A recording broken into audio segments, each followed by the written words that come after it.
Culto de ser é um culto assim, muitas coisas, né? Mas o Senhor tem uma palavra para você nessa manhã, em nome de Jesus. Pode se assentar-se, por favor, todos os irmãos. Eu queria que só 2 servos ficassem em pé, os demais irmãos sentem por gentileza. E só 2 servos, tá, irmãos? Nós vamos precisar ir em pé hoje. Os demais irmãos podem sentar-se. Nós vamos compartilhar a palavra de Deus. Quero convidar você a abrir o Evangelho de Marcos, capítulo 1. Irmãos, a ceia, sempre nós gostamos de trazer uma palavra de ensino, de edificação, sobre o corpo de Cristo, poder do sangue, o significado da ceia. Pregamos sobre a obra redentora de Cristo, mas hoje a minha mensagem é a respeito do Senhor Jesus. É você ter uma visão do Senhor, do ministério do Senhor Jesus. E geralmente, talvez você que caminha muitos anos, já participou de escolas bíblicas, fez curso pastoral, quando vai pregar a respeito do Senhor Jesus, geralmente usa muito o Evangelho de Mateus, ou se não, o Evangelho de João. E hoje eu quero ministrar para os irmãos a respeito do Senhor Jesus, no Evangelho de Marcos. O Evangelho de Marcos, ele apresenta Jesus como servo, o servo que veio servir ao homem. Ele não só veio para servir, mas como hoje ele está servindo. Quando em Apocalipse, o apóstolo João teve a visão de Cristo glorificado, esse Cristo glorificado, ele observou que ele está andando entre os 7 candeeiros, e os 7 candeeiros apontam para as igrejas, e o número 7 é o número da perfeição, todas as igrejas, que o Senhor está andando entre os seus candeeiros, o Senhor está apacentando a igreja. Então isso é algo muito importante, você saber que você é apacentado pelo Cordeiro de Deus, e o nosso papel como filhos de Deus é consentir com isso, é você desejar ser apacentado pelo Senhor, saber que o Senhor está cuidando de você, diga glória a Deus. Por isso que nós precisamos de ministrações assim, para nós temos o olhar, enxergar o Senhor como Ele está cuidando da igreja. Jesus, no Evangelho de João, capítulo 10, ele fala: eu sou o bom pastor, que deu a sua vida em favor de todos nós, e Ele é o supremo pastor. E esse supremo pastor aqui, nós vamos ler o capítulo 1 de Marcos, é o capítulo 1, ele nos dá uma base concisa da obra redentora de Cristo na cruz. Então eu quero que você abra então, vamos abrir, nós lemos juntos, Evangelho de Marcos, nós vamos ler do versículo 1, aleluia, vamos ler até o versículo 4, do 4 nós vamos para o 7 até o 13, amém? Então vou leitura do texto. Princípio do Evangelho de Jesus Cristo, Filho de Deus, como está escrito do profeta Isaías: eu envio o meu anjo diante da tua face, o qual prepara o teu caminho. A voz do que clama no deserto: preparai o caminho do Senhor, endireitai as suas veredas. Apareceu João Batista no deserto e pregando o batismo de arrependimento para remissão de pecados. Vamos para o verso 7. E pregava dizendo: após mim vem aquele que é mais poderoso do que eu, do qual não sou digno de, abaixando-me, desamarrar a correia das suas sandálias. Eu em verdade vos batizei com água, mas ele vos batizará com Espírito Santo. Naqueles dias veio Jesus de Nazaré, na Galiléia, e foi batizado por João no Jordão. Logo que saiu da água, viu os céus abertos, diga glória a Deus, e o Espírito que como pomba descia sobre ele. Então ouviu esta voz dos céus: tu és o meu filho amado, em quem me comprazo. imediatamente o Espírito o impeliu para o deserto, onde esteve por 40 dias e foi tentado por Satanás. Vivia entre as feras e os anjos o serviam. Diga amém. Põe a mão no seu coração, feche seus olhos, vamos orar, pedir que o Senhor nessa manhã fale conosco por meio da sua palavra. Pai, obrigado pela palavra, por a mensagem. E nós estamos no momento da ministração da tua palavra. Fala conosco nessa manhã, abra os nossos olhos, que possamos ter a visão correta do Senhor Jesus e do seu ministério, que possamos compreender que o Senhor é um Pai amoroso, que tem cuidado de nós. O Senhor é o nosso pastor e nada nos faltará. O Senhor nos guia, nos conduz a passos verdejantes, traz refrigério à nossa alma e prepara para nós uma mesa farta diante dos nossos adversários. O nosso prazer está no Senhor, e nessa manhã vamos nos fartarmos da palavra, sermos nutridos por meio da tua palavra, em nome do Senhor Jesus. E os irmãos digam glória a Deus. Amém. Então, irmãos, o capítulo 1 de Marcos, ele nos dá aqui elementos centrais do ministério de Jesus. Então, aquilo que é ponto central, está feito menção aqui, no capítulo 1 de Marcos. Isso, quando você contempla esses princípios, sobre a jornada de Jesus, olha que coisa interessante. O capítulo 1 é um resumo da obra de Cristo, e da obra consumada. Começa desde o precursor, né, até a aclamação dele, o reconhecimento do seu ministério. Mas nesse trajeto, existe o batismo, existe céus abertos, existe o momento da sua provação. E então você vê que aqui nos mostra coisas importantes do ministério do Senhor Jesus, e Ele é o nosso grande referencial. Por isso que Paulo ele diz, nós temos que imitar a Cristo. Se eu estou imitando Cristo, vamos segui-lo. Então Cristo é o nosso modelo. E o que nós podemos aprender aqui com Cristo? É alguém amoroso, mas firme. É alguém sereno, mas ele é constante. Ele é alguém que ele é abundante na obra do Senhor. Então, para você ser abundante na obra do Senhor, você precisa ter a sua identidade ajustada. E Jesus tinha uma identidade muito bem ajustada. Ele sabia para o que ele veio, o que ele representava, o que ele trazia e a sua identidade. Mas Jesus teve alguns momentos pontuais no seu ministério de provação que recorreu do Senhor ali se reanimar também em oração. Provações para que ele continuasse na constância, para cumprir o seu propósito. O propósito dele era a obra na cruz. O propósito dele era na obra da cruz. Então, o ministério do Senhor Jesus realmente uma referência para nós contemplarmos, para que nós também tenhamos a nossa vida, em nossa jornada, em nosso percurso, uma vida constante. Uma vida constante, não é uma vida que não vai passar por momentos que você não vai ter crise. As crises fazem parte da vida, as lutas fazem parte da vida, as provações fazem parte da vida, o teste faz parte da história da nossa vida. Mas quando nós somos testados e aprovados, qual que é o selo de qualidade que traz sobre a nossa vida? É o mesmo que trouxe sobre a vida do Senhor Jesus. Quando Jesus foi tentado no deserto, olhou, esse aqui é um ouro, e ouro puro, ele foi lapidado. Quando você passa por uma prova e você é aprovado diante da prova, você sai mais lapidado ainda, você é um homem ou mulher experimentado no Senhor. Mas a forma é olhar para Jesus. Todos os nossos recursos estão em Cristo. E nessa manhã, nós vamos explorarmos aqui as marcas do ministério de Jesus, conforme relatado em Marcos, os 7 As, que coisa poderosa.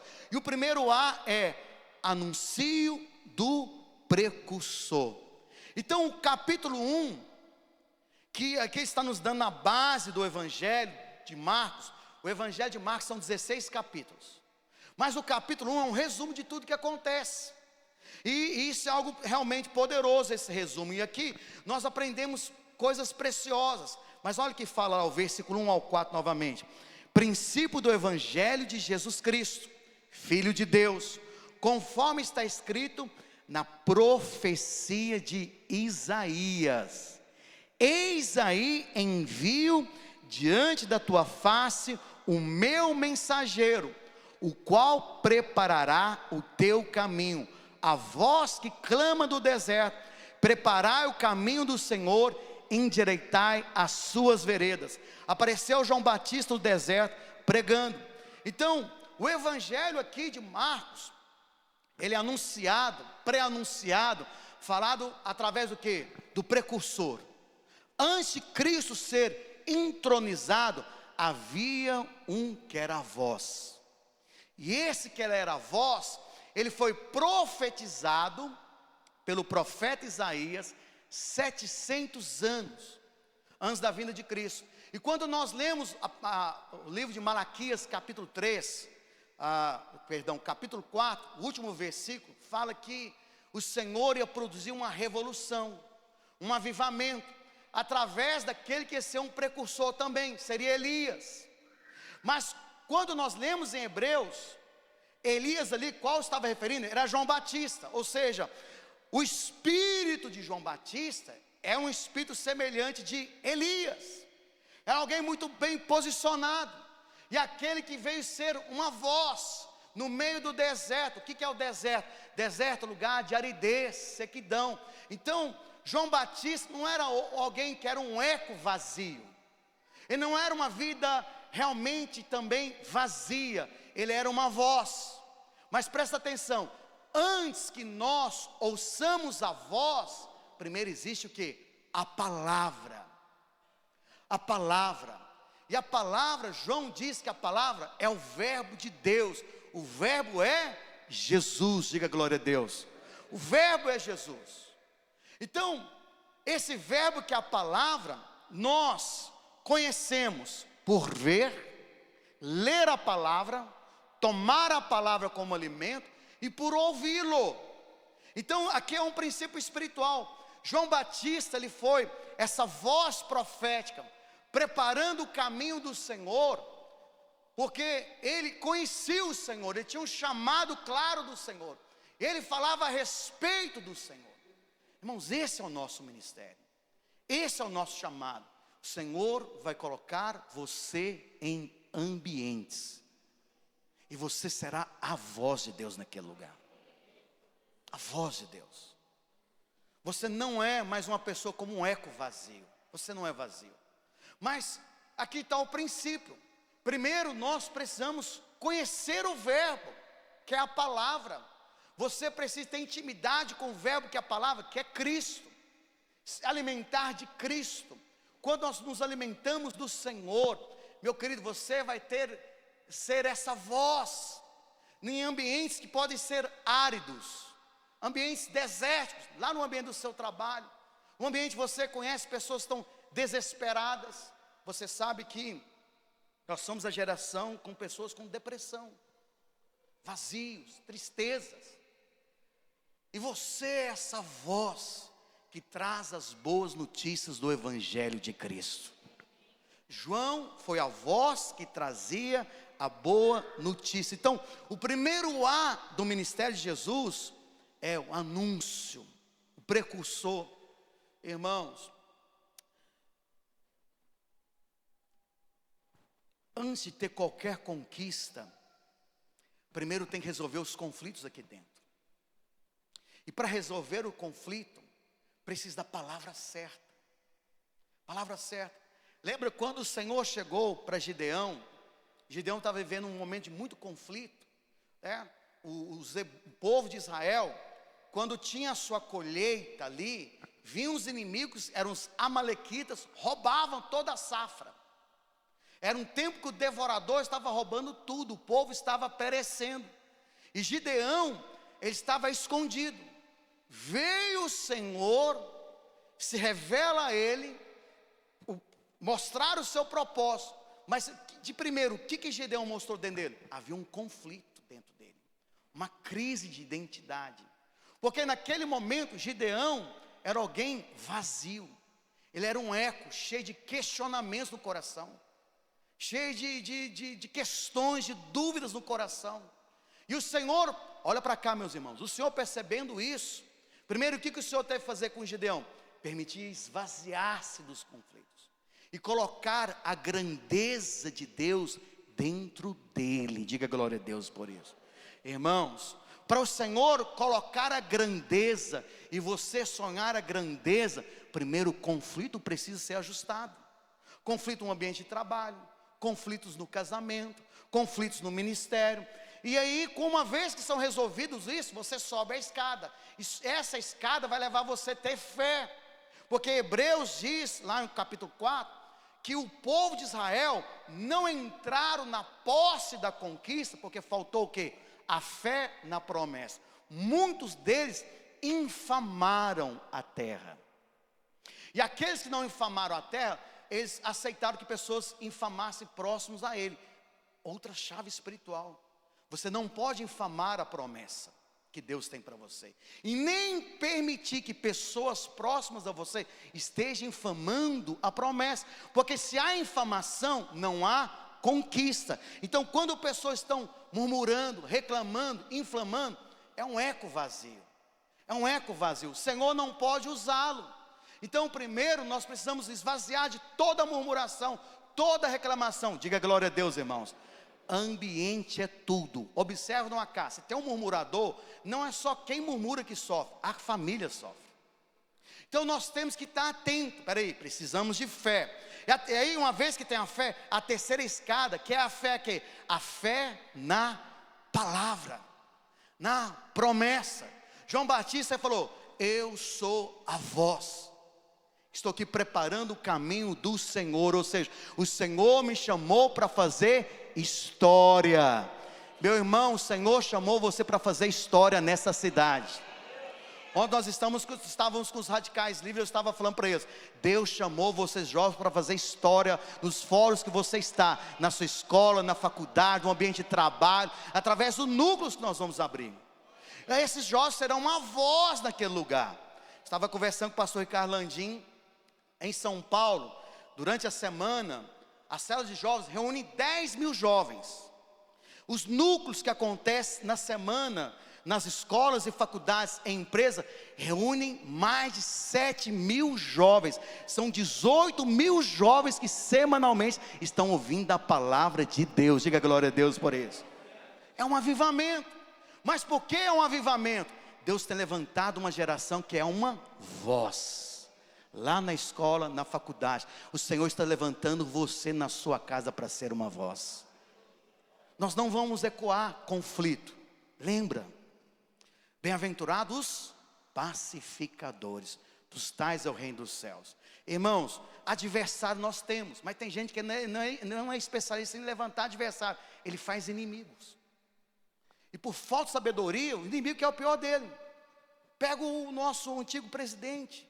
Ele tinha adversário? Tinha, mas o que ele gerou? Inimigos. Onde ele parou, irmãos? Então, nós somos pacificadores. Diga glória a Deus. A nossa mensagem não é uma mensagem de conflito, é uma mensagem de paz. Você é um pacificador, diga amém. Você é a voz, diga glória a Deus por isso.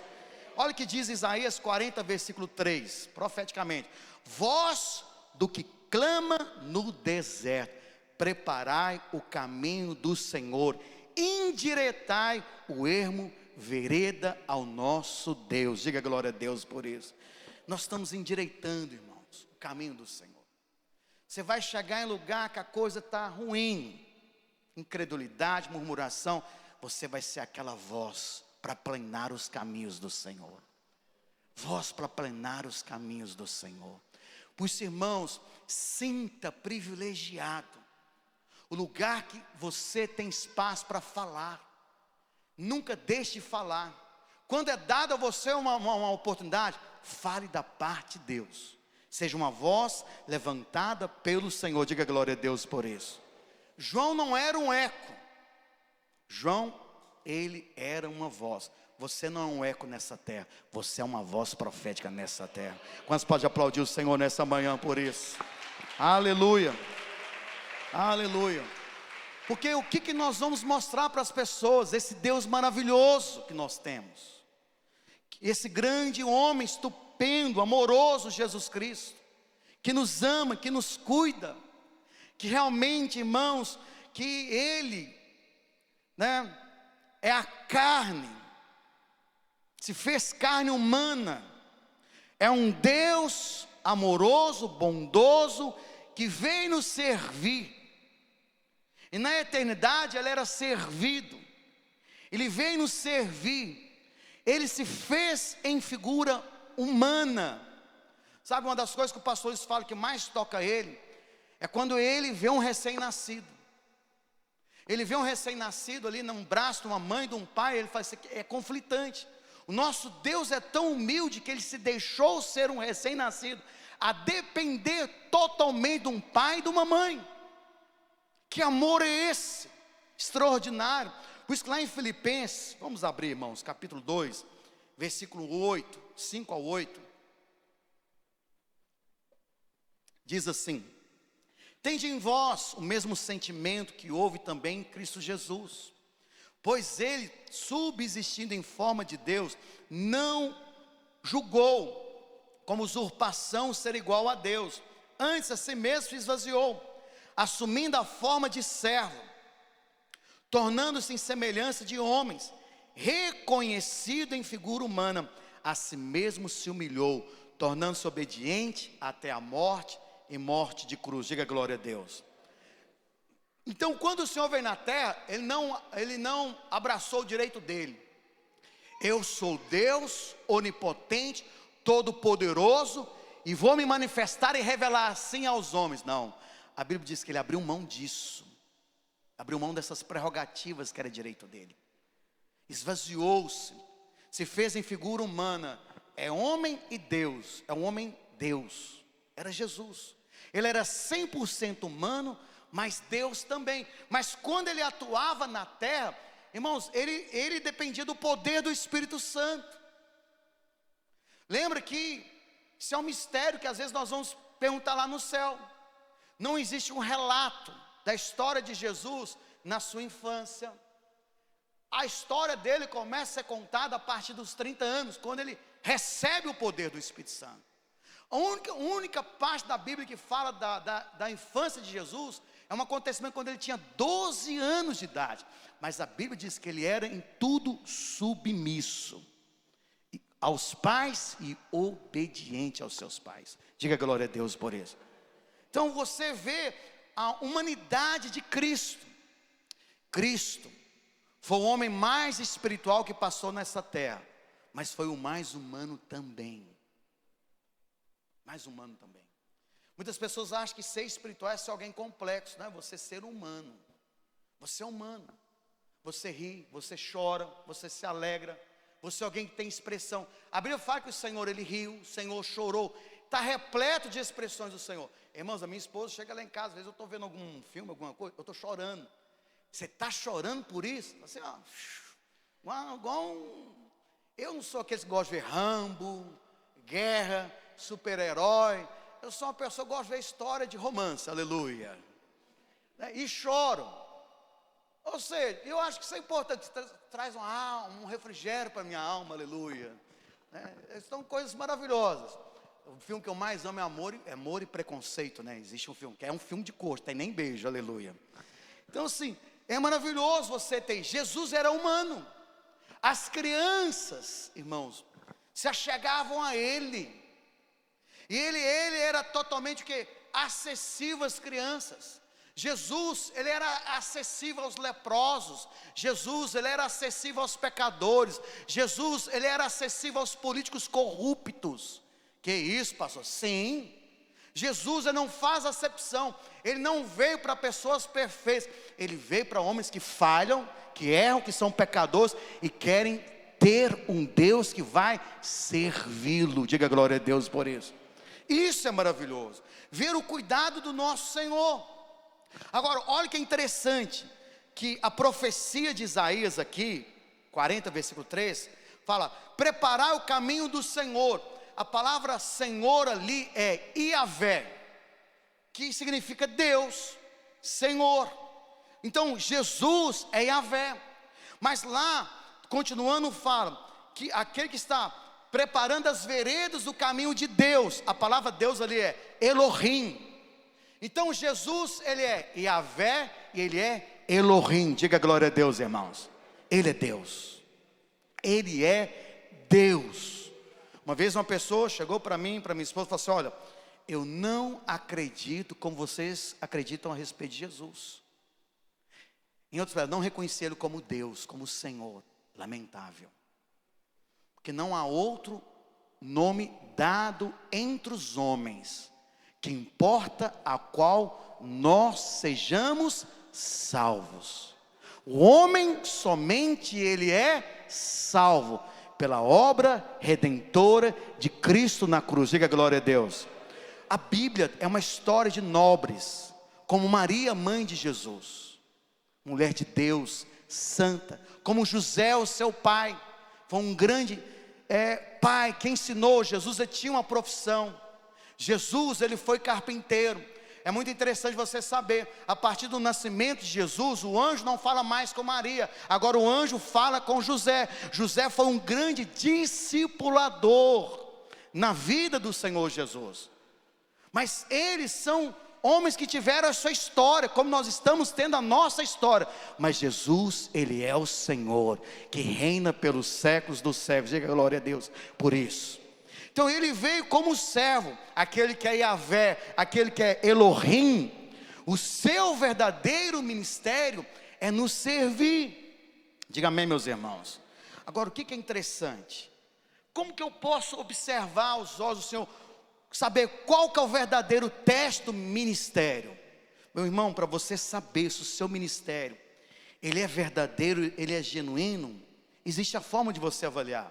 Hoje pela manhã, o Williams, né, que era o nosso irmão, estava conversando comigo, ele está no Japão, maravilhado, lá, a sogra dele está aqui, que é mãe também, que é a Rose, e aí ele falando, pastor, que maravilha aqui, desfrutando. Eu falei, meu irmão, que bênção. Eu falei, você está cercado dos profetas, o pastor Antônio, o pastor Ezequiel, está aos pés do mestre, que é o pastor Luiz. Eu falei, isso é uma riqueza. Eu falei, que privilégio. Ele falou, pastor, o senhor vê a nossa igreja aqui no Japão, irmãos simples, verdadeiros, genuínos. Irmãos, não existe uma melhor forma de elogiar do que falar, meu irmão, você é um verdadeiro cristão, você é genuíno, você é puro. E como que isso pode ser avaliado? Porque o ministério de João Batista era o verdadeiro ministério. João Batista não curou nenhum enfermo, João Batista não curou leprosos, João Batista não expulsou demônios. Mas qual foi o ministério de João Batista? Precursor, preparar o caminho do Senhor. Ele foi o único que diz, eis o Cordeiro de Deus que tira o pecado do mundo. O verdadeiro ministério é aquele que está preparando o caminho do Senhor. Diga glória a Deus por isso. Por isso que o nosso ministério é genuíno, o seu ministério é genuíno, o seu ministério é verdadeiro, porque você está levando as pessoas a Cristo e Cristo as pessoas. Você é a ponte, você está levando as pessoas a Cristo e Cristo está levando você está levando as pessoas a Cristo e Cristo as pessoas. Então quando você é a voz, você está ali para falar de Cristo, levar Cristo, apresentar Cristo, falar das boas novas do Senhor Jesus. Diga glória a Deus por isso. Esse é o verdadeiro ministério. O verdadeiro ministério é aquele que aponta Jesus Cristo para as pessoas. Se o ministério não aponta Cristo para as pessoas, não é um verdadeiro ministério. Se a pessoa prega, mas não fala de Jesus, ele não pregou o evangelho. Eu lembro uma vez que o pastor Luiz, né, que prega a respeito, ele só prega a graça hoje.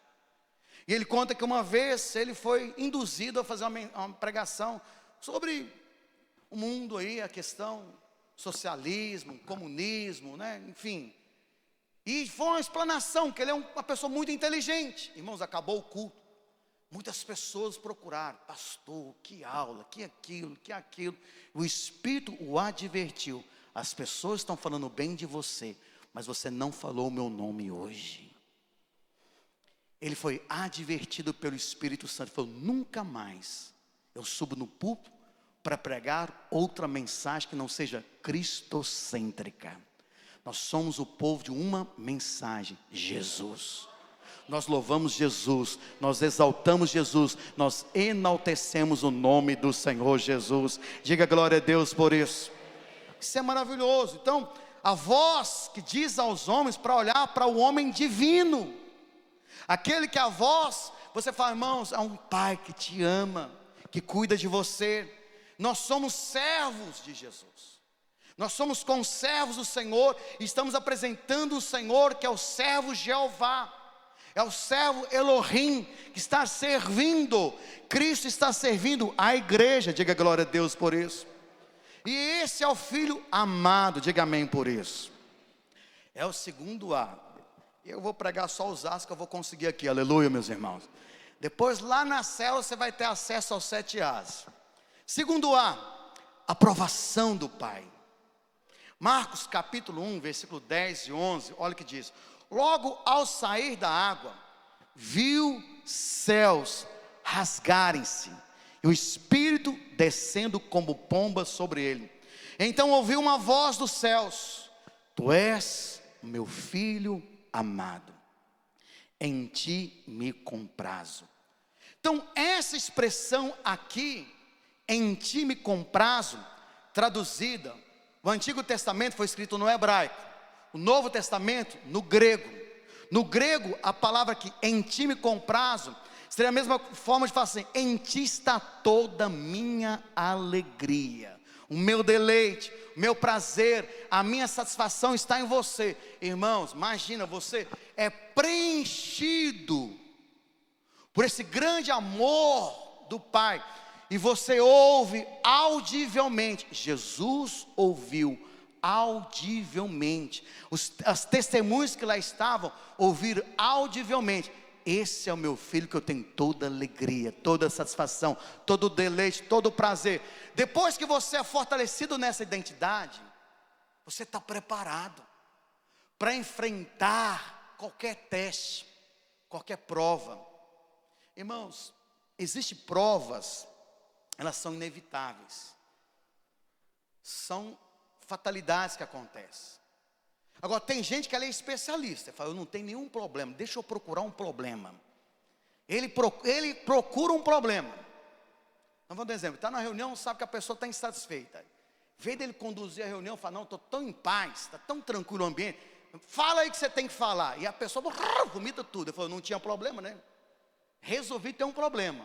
Ele gasta ali semanas para resolver. Aquela situação foi constrangedora para todos. Por falta de quê? Insensatez. Ele não tinha um problema, ele já percebia no espírito que havia um problema. Existem situações que você trata no fórum pessoal e particular, amém? Porque o que é resolvido em público é tratado no público. Então, agora, quando você sabe que é amado, irmãos, isso é o batismo. O batismo de Jesus, isso aponta para o nosso batismo também. Você está em Cristo. Quando o Pai, Ele olha para você na terra, Ele vê pequenos Cristos. Pequenos Cristos. Nós estamos alcançando a estatura. A igreja que mais expressava o Senhor era a igreja ali de Antioquia, que onde veio a expressão cristãos. Olha os cristãos. Eles eram tão parecidos com Jesus que nasceu essa expressão cristão. Não a igreja de Jerusalém, Antioquia. Porque eram pequenos Cristos. Hoje, você em Cristo, você é uma obra perfeita aos olhos do Pai. Então quando você desce nas águas do batismo, já viu que tem muita pessoa, ele tem esse conflito se eu vou batizar ou não? Porque eu acho que eu não estou preparado, eu não estou transformado. Meu irmão, você tem que abraçar a sua identidade. Eu estou em Cristo. O Pai tem todo o prazer em mim. O deleite do Pai está em mim. A alegria do Pai está em mim. A satisfação do Pai está em mim. Tá igual ontem, nós estávamos na represa lá, chegou uma pessoa alcoolizada. Se a gente começa a orar, irmãos, as pessoas filmam, acontece de tudo. Mas os bêbados tudo aproxima, né? E quer um espaço para falar. E veio um do meu lado, pegou assim, Abraão! Abraão! Eu falei, aí eu tinha que ter sabedoria. Eu falei, estou diante da minha congregação, deixa eu me saber. E aí ele, olha, eles me taxam. Eu falei, fique em paz, não importa o que Deus fala para você. Você é amado, você já teve o seu espaço, obrigado pela palavra, você já falou o que tinha que falar. Senta agora, vamos participar. Mas sabe o que é interessante? Essa é a maior verdade. As pessoas podem te taxar. Estava conversando com uma pessoa, e ela olhou assim, olha, eu não dou conta de acreditar naquela pessoa. E essa pessoa está no melhor momento do ministério dela, fluindo tudo. Sabe por quê? Ela lembra do pecado dela 2 anos atrás. Eu falei, pois é, isso é legalismo. Você está sendo uma pessoa legalista. Primeira cláusula da nova aliança é, dos seus pecados, das iniquidades, eu, Senhor, jamais me lembrarei. O Senhor não lembra do pecado do seu irmão. Por que você está lembrando? De 2 anos atrás. O Senhor, quando resolveu favorecê-lo, não consultou o passado para abençoar o futuro dele. Diga glória a Deus por isso. Mas a mesma verdade aplica para você.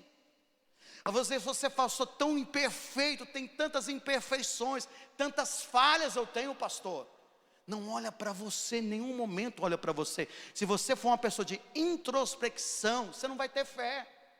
A Santa Ceia não é para você fazer uma introspecção. Estou apto para participar da mesa do Senhor? Sim, você é um filho amado que Ele tem todo o deleite, prazer e satisfação, porque você está em Cristo. Quantos podem aplaudir o Senhor nessa manhã? Isso é maravilhoso. Maravilhoso. Então, o pai ali, para encorajar o filho, diz, tu és meu filho amado, todo o meu prazer está em ti. Jesus tinha 30 anos, qual é o milagre que ele tinha feito? Nenhum. Não tinha curado enfermos, não tinha expulsado demônio, nada. Já viu aqueles desenhos que filmes mostram Jesus na infância, curando passarinho? É filme, irmãos, mas não está na Bíblia. Porque ele não tinha um espírito, poder do espírito. A partir do momento que ele desceu nas águas, que os céus bradou, meu filho amado, foi revestido do espírito, aí o ministério dele foi um ministério carregado de milagres. Carregado de milagres, porque os céus sempre estão abertos para o Senhor Jesus. Presta atenção, você está em Cristo, todo o tempo os céus estão abertos para você. Você não é um homem, você não é uma mulher de céus fechados, cinza. Às vezes você está tendo uma oposição, uma resistência espiritual. Não pensa que é Deus que está fechando os céus, não é. Os céus estão abertos. Lute contra essa resistência. Mas você é amado do Senhor. Diga glória a Deus por isso. Muitas pessoas pensam, pastor, eu tenho que fazer por merecer o amor de Deus. Irmãos, quantas pessoas se desviam? Elas estão assim, na crise, querendo voltar. Ela falou, eu preciso melhorar para voltar. Eu não tenho feito para merecer. Irmão, não é merecer. O Senhor não te ama porque você merece. É porque você é filho dele. Olha o filho pródigo. Aprontou todas. Gastou toda a herança com aquilo que não deveria.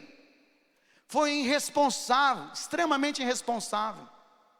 Mas a hora que ele caiu em si, ele voltou, como que o pai estava?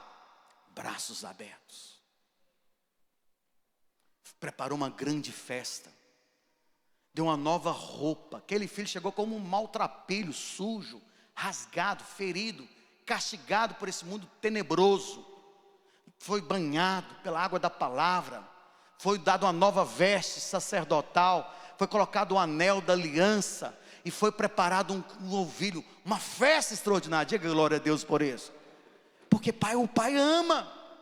O pai ama. O pai deixou de amá-lo quando ele estava lá no mundo? Não. Naquele momento talvez não tinha alegria, porque aquele filho estava sofrendo. O Senhor não se alegra com o sofrimento dos filhos dele. O Senhor não é exorcista, irmão. Tem prazer de ver a pessoa sofrer. Não é. O Senhor não nos coloca doença. O Senhor não nos coloca lutas. Não, são as guerras da vida. São as batalhas espirituais. O Senhor, Ele é a solução das nossas lutas. Ele é a garantia da nossa vitória. Diga glória a Deus por isso. O importante é você ter essa certeza. Eu sou amado de Deus. Diga glória a Deus por isso. Agora, o que é interessante? O Senhor Jesus, por 2 vezes, ouviu o céu bradarem que Ele é amado. A primeira vez foi no Rio Jordão, próximo ali da região da cidade de Betânia. Não é a Betânia, a cidade de Lázaro. É uma Betânia que está na região central de Israel, na parte sul, próximo ao Mar Vermelho, a região mais baixa de Israel. Então, na primeira vez que ele ouviu que ele era amado, Jesus é o Filho amado, estava na região baixa. Mas na outra vez, está em quais nós temos? Está lá no Evangelho de Mateus. É uma história assim maravilhosa. Estão no monte, muitos estudiosos acreditam que é o Monte Hermon, que é uma região de muitas montanhas em Israel. E o Monte Hermon é a montanha mais alta de Israel. Ela tem aproximadamente 2.000 metros. Aleluia. Para aí os legendários, não vão subir de uma montanha. 2.000 metros. 2.000 metros. E aqui no Monte da Transfiguração, Jesus, Ele chama, lembra? Jesus tinha 70 discípulos. Dos 70 tinha os 12. Dos 12 ele tinha aqueles 3 mais próximos: Pedro, Tiago e João. Quem teve essa experiência foi os mais íntimos: Pedro, Tiago e João. Jesus está ali na montanha de Hermon, orando. De repente ele é o que? Transfigurado. As suas vestes estão celestes, brilhosas. Ele está glorificado. É um êxtase. E aí Pedro, Tiago e João, maravilhados com tudo aquilo. Aí aparece quem? Irmãos, olha que coisa poderosa. Aparece Moisés e Elias. Por isso que nós cremos que eles serão as 2 testemunhas que virão para Israel no período da grande tribulação. Amém? Está escrito sobre isso. Então Moisés e Elias aparecem. E aí glorificados, estão ali. Aí Pedro chega e fala: Senhor, isso aqui é uma maravilha. Eu não preciso viver mais nada. Estou no ápice da minha experiência. Eu vou fazer 3 tendas aqui e vamos viver nesse mover.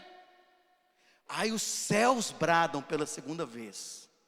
A voz de Deus Pai fala: este é o meu Filho amado, em quem eu tenho todo prazer. Diga glória a Deus. Agora ele fala: a Ele vocês ouvem. E aí vem uma luz. E os discípulos não enxergam mais nada. Quando eles enxergam, quem que eles enxergam agora? Só Jesus. Deus Pai está introduzindo uma nova dispensação. Porque, irmãos, Pedro, em outras palavras, ele era fã de Moisés. Pedro é da lei. João e Tiago era fã de Elias, é aquele que faz fogo descer do céu. Quando Jesus chegou numa cidade, eles não queriam Jesus, Pedro, Tiago e João falaram: Senhor, o Senhor não quer que nós oramos e desce fogo do céu e consuma essas pessoas? Ele falou: vocês não sabem de qual espírito eu vim. Então o que Deus Pai está falando? Vocês admiram a lei e vocês admiram o profeta. Passou, agora vocês vão olhar para o meu Filho. Tudo que Ele fazer, Ele é o Senhor. Ele é o Senhor. Diga glória a Deus por isso. Mas presta atenção, isso aqui é uma chave espiritual.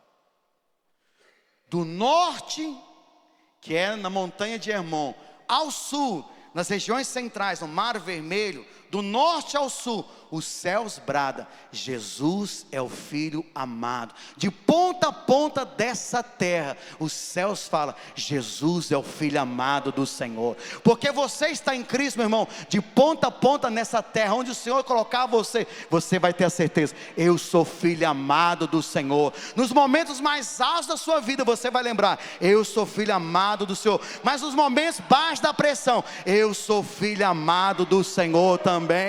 Aleluia. Glória a Deus. E último, eu queria convidar vocês a ficarem em pé. Queria convidar o ministério de louvor.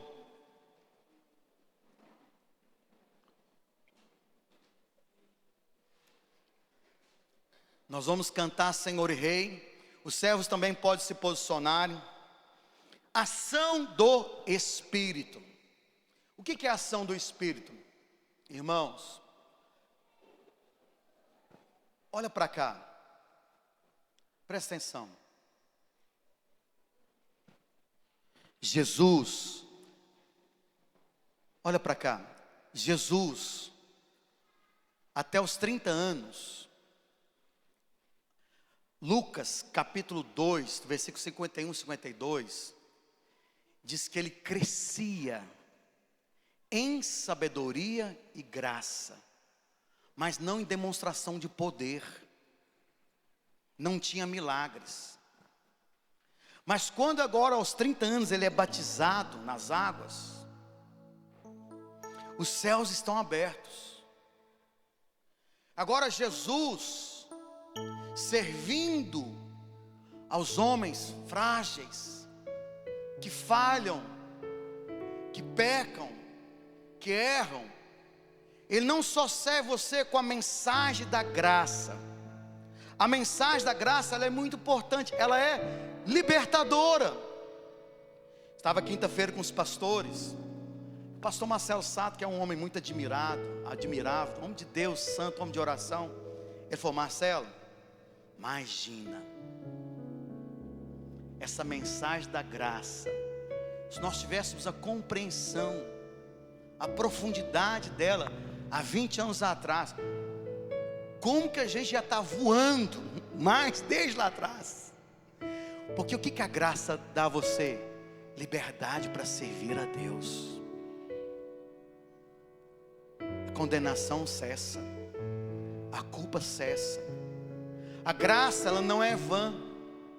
A graça, igual Paulo falou, eu não era digno de ser chamado o apóstolo do Cordeiro. Se fosse por merecimento, eu era o pior dos homens. Mas eu sou o que sou pela graça do Senhor Jesus. Tudo é fruto da graça. Ele fala: essa graça que está em mim, ela me fez trabalhar mais do que todos os outros apóstolos. O alcance foi extraordinário. A graça traz essa sensação: agora eu posso louvar, eu posso adorar, eu posso liderar, eu posso ministrar, eu posso ser uma voz, porque eu sou banhado pelo sangue do Cordeiro. Não há nenhuma culpa e nenhuma condenação.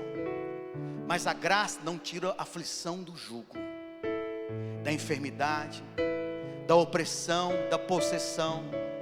Aí sabe o que precisa? Ação do Espírito Santo, poder de Deus. Então, da infância de Jesus até os 30 anos, as pessoas iam ter uma palavra de alívio, refrigério.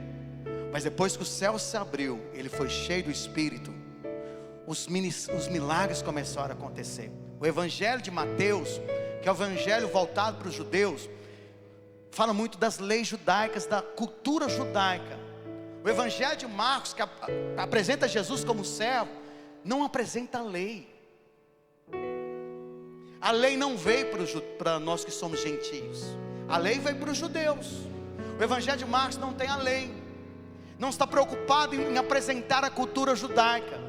Mas o que o evangelho de Marcos nos mostra? 3 vezes mais milagres do que o evangelho de Mateus. Tem 12 casos de libertação. O evangelho de Mateus fala mais de parábolas do que milagres. O evangelho de Marcos não, fala dos milagres do Senhor. O evangelho de Marcos, no início dele, no primeiro capítulo, fala do amanhecer do sol.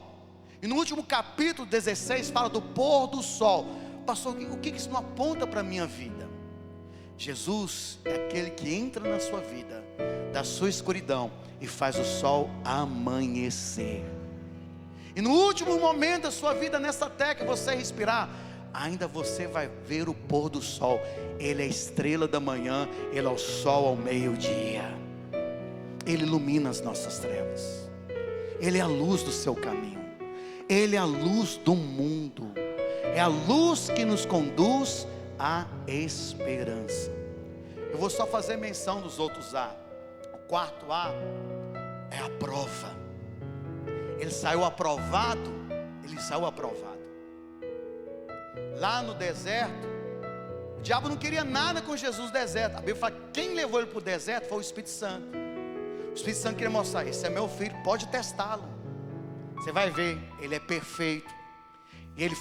Não é que ele foi aperfeiçoado, ele é perfeito. Em você tem aquele que é maior. Não tema nada.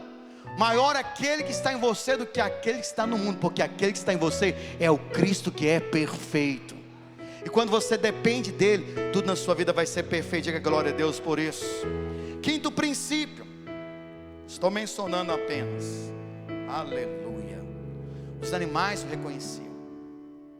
Não é que Jesus estava no deserto, lá havia as feras. Não, ele estava entre eles. Dá para você imaginar?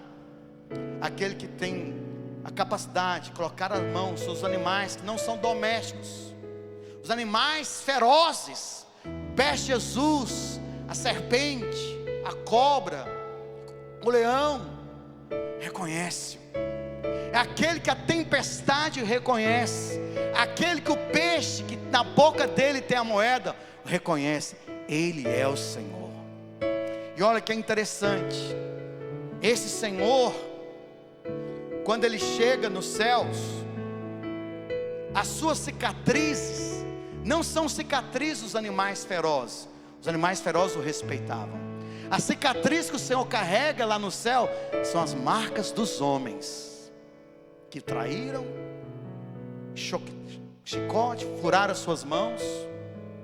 Essas marcas do Senhor Jesus, porque os animais o reconheciam, os homens não reconhecem. Mas feliz aquele que reconhece. Diga glória a Deus. Mas olha que Zacarias fala: mesmo que os homens o feriram, marcaram ele há um homem no céu que tem cicatriz da humanidade. Olha o que ele diz a respeito dos homens. Zacarias 13:6. Se alguém lhe disser: que feridas são essas nas suas mãos? Responderá ele: são as feridas que fui ferido na casa dos meus amigos. Eles me feriram, mas não tem problema. Por isso que ele bradou no céu: Pai, perdoa-lhes, eles não sabem o que fazem. Não são meus inimigos e nem meus adversários, são os meus amigos. E eu dou a minha vida em favor dos meus amigos. Diga glória a Deus por isso. Como esse Deus, Elohim, Yahvé, é maravilhoso e nos ama. E não tem a cicatriz das feras. As cicatrizes são as marcas dos homens. Mas ele olha para o homem, a humanidade na terra, com compaixão e amor. Vamos fazer glória a Deus por isso.